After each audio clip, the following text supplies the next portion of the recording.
got a question. After the show, after the set, after the music stops, what's next? Are we just writing songs? I'm a strength and conditioning coach. This has been my life for the last 10 years, but I've been around high-level basketball ever since I was a little guy. I'm going into my 7th year as the strength coach at Montrose Christian. Let's go! After the show, after the set, after the music stops, what's next? Will there be fellowship, prayer, disciples? I'm in Rockville, Maryland. And I'm going to talk to you for a few minutes, let you guys know exactly what you need to do to be successful in basketball. Because a lot of people are telling you a lot of things, and I'm going to cut through the crap and tell you exactly what you need to know. Stand up. How you doing? Alex Stein from Montrose Christian. Nice to meet you. Have a seat. You look me in the eye. Eye contact is so important. You know what eye contact shows you have? It starts with a C. Confidence. Absolutely. The best players in the world, the Kobe's and the LeBrons, are the most confident guys you'll ever meet. You have to earn confidence. He had a very firm handshake. He looked me in the eye. He said his first and his last name. That kind of stuff is much more important than you guys have to know how to handle the ball, shoot the ball, rebound the ball, play defense, and know how to play with 4 other players. And sometimes, when I watch you guys play, that's your biggest Achilles heel, is you don't know how to play with 4 other guys on the court. You need to be able to do that. And you need to be able to honestly evaluate what you do well and what things you don't do well. A lot of guys in here can run fast. A lot of guys in here can jump high. A lot of guys in here are really shaky. A lot of guys in here can handle the ball. A lot of guys in here can shoot fairly well. So what is it that's going to separate communication, toughness, and competitiveness? I've been very, very fortunate in the last 10 years to be around the best players like Kobe Bryant, LeBron James, Steve Nash, Paul Pierce, Vince Carter. I've worked with Vince for those guys, and I've got to be a fly on the wall and be around them and hear what makes them so great. And those things like leadership and communication and toughness and competitiveness is what helps separate them from everybody else. Well, who knows the premise behind musical chairs? There's a lot more what than what. You guys know what musical chairs are? Sound like a white guy saying. Don't know what it is? There's a lot more what than what. There's a hell of a lot more people than there are chairs, right? Well, I hate to break it to you, that's exactly how life is, but that's exactly how basketball is. If you want to say you play for the University of Maryland, there's a lot more guys in here than there are scholarships available at Maryland. So you have to figure out what are you going to do to separate yourself from everybody else in here who wants the same thing as you. And I see 1 or 2 guys that are taller than everybody else, and I see 1 or 2 guys that are shorter. Other than that, everybody in here is roughly about the same size and same shape, roughly. So what are you going to do to separate yourselves? What are you going to do to guarantee you get one of those chairs? Every major college coach in the country comes through Montrose Christian every single spring to recruit our players. From Coach K to Roy Williams to Gary Williams, Ben Howland, every single one of them comes through Montrose. You know what kind of questions they ask first? What do you think are some of the things they ask first? They ask me, they ask Coach Vedder. What do you think they ask? They ask about grades. First and foremost, every single one of them says, is he a good guy? And being a good person, being a good teammate is what can help separate you from everybody else. And I'm telling you, that stuff is so important to evaluate in the next few days.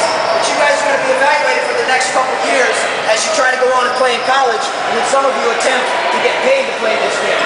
So your first impressions mean everything. If Gary Williams is coming in to watch you play, and he's running late, and gets there in the middle of the first quarter, and you get called for a hand checking foul, and you don't like the call, and you act like an asshole over that call, and that's the first thing he sees, he's immediately going to think you're an asshole. And that's probably way off base because I'm going to assume that you're not. That's his first impression. Whether y'all realize it or not, you've already formed your first impression of me. Based on what I look like, based on how I'm dressed, based on how I talk, and based on what I say. Now obviously my goal, is to make a very favorable and positive first impression. A friend of mine is an advanced scout for the Chicago Bulls. He's one of the main guys that tells the management with the Bulls who they should draft every year. And he does extensive homework. Every year he comes to DC area to watch games. A couple years ago, he was coming to watch Syracuse play at Georgetown because they were watching a couple guys on Syracuse and watching a couple guys on Georgetown. He asked if I wanted to go to the game. That'd be great. It was a 2 o'clock tip-off. He asked if I would meet him there at the arena at 11:30. I thought he was confused. I said, it's not a 12 o'clock game, it's a 2 o'clock game. He said, no, I know, I need to get there early.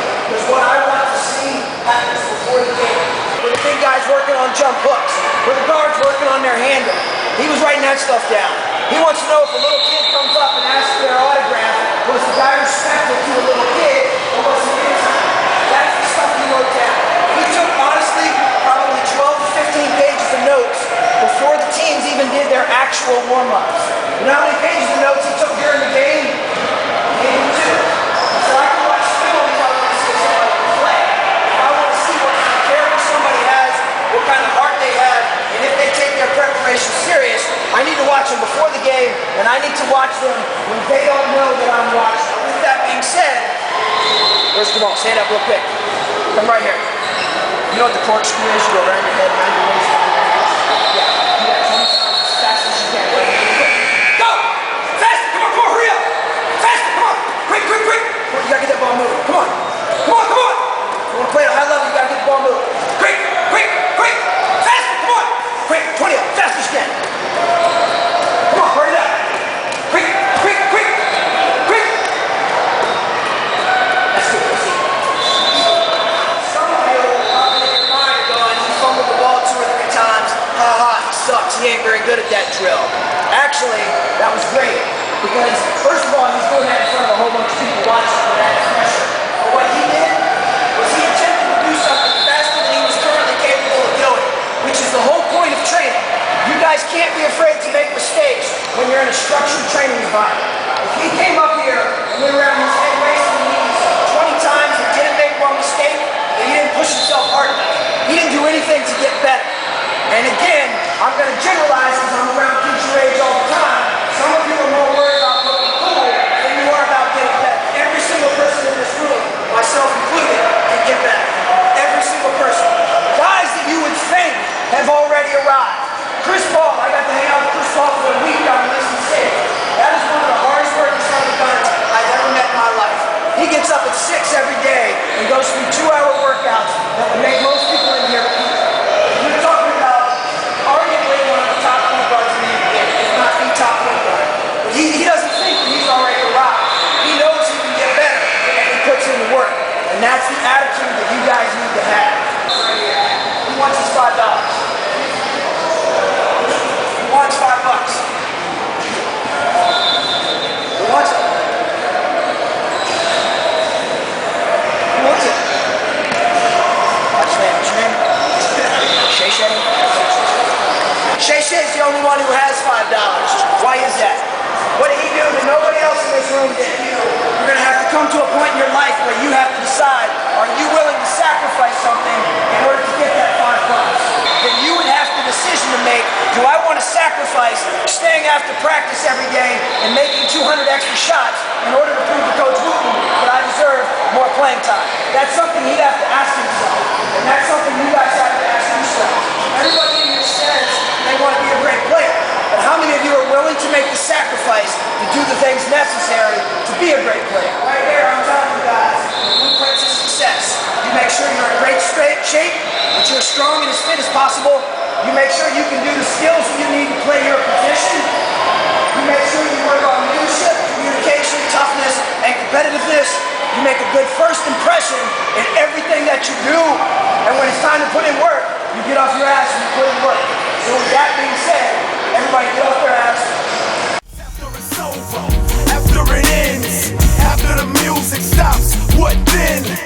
Will you understand that Christ is King, or will you just like the words we sing after the music I recorded stops? A couple songs, some fast, some slow, so the listeners would know the importance of the show. The importance of the show's not to excite these folks, but make God's truth relevant, ignite these folks. Discipleship is our call, but we make disciples. This is not a suggestion, create disciples. The teaching is a process, it's not overnight, and it's not a stage and a mic, no, it's life on life. Christ walk with 12, talk to 12, Invested in him well, you can say that he made the 12. Who made many more, who made plenty more. Now it's on you and